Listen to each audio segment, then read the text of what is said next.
And I know sometimes things look scary. But the Bible declares that God has not given us the spirit of fear, but of love, power, and of a sound mind. These three Hebrew boys did not seem afraid, but the king told them to turn up the fire 7 times higher. And I know it don't look good and things are getting heavy in your life right now, but the Bible says that there is no temptation, but it's such as common to man, and God is faithful, and he will not suffer you to be tempted above what you are able to stand, but with temptation will make a way of an escape, that you will be able to bear it. See, we hear it like this: he won't put more on you than you're able to bear. Some of us are in a fiery furnace, but we can't find any courage. No scriptures are flowing out of our mouth. We cannot find Jesus anywhere. We're not even thinking about church nor the people at church. But that is why we need the Spirit of God. For the Bible says that the Spirit helpeth our infirmities.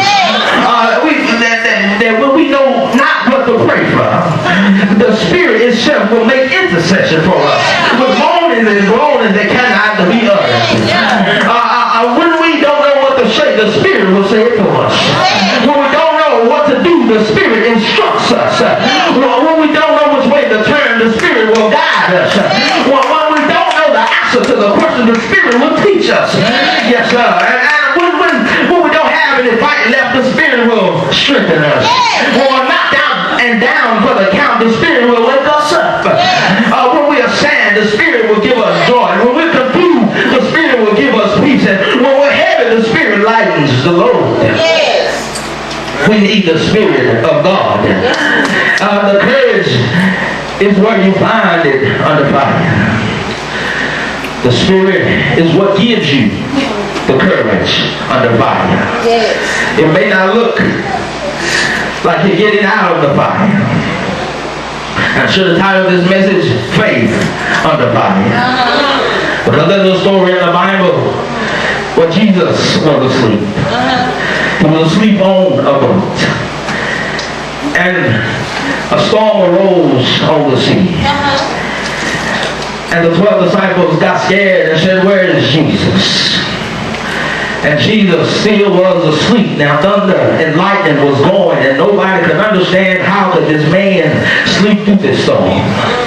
And somebody said, "Hey, go wake up Jesus."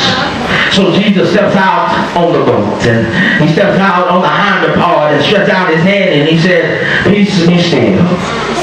And Jesus was there with them, but they still was afraid. And Jesus asked the question, "Where is your faith?" And I must ask you a question on today. Where is your courage? Well, the Bible says that suddenly the king jumped and shouted, "Weren't there 3 men tied up in this furnace?" Well, yes, your majesty, there was only 3 men in there. But Nebuchadnezzar said, but it looks like I see 4 of them. And one of them looks like the Son of God. But the Bible declares, David said it like this, "Yea, though I walk through the valley of the shadow of death, I will fear no evil, for thou art with me." The 3 Hebrew boys were thrown in the fiery furnace. But if God was going to get them out, he could have got them out before they went in the fiery furnace. See, when Jesus goes through something with you, it'll be all right. I know you're feeling under pressure. I know things are getting hard, but I want to tell you that Jesus is in the fire with you. You don't have to worry about finding your own courage, because Jesus is in the fire with you. Some of us have been questioning God, why are you allowing me to go through this? God, why are you allowing the enemy to do this to me? Why is this not right? Why is the bank account not in the positive, but it's always in the negative? I know some of us are going through some hard times, and it seems like it's going to kill us. But God is using the fire. See, there are three things that fire is used for. Number one is used to burn things up. Number two is used to clean things up. And number three is used for light to show things up. See, God was using the fire to show himself to his people. God is going to move in your life and use this fiery furnace to show who he really is. I know it's hard for you to understand that even though God is in the fire, it still seems like the heat is getting to me.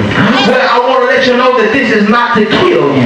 So make up your mind that I shall live and not die and declare the works of the Lord.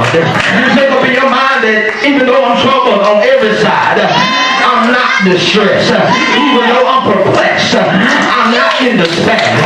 Yes, I'm persecuted, but I'm not forsaken. I'm destroyed.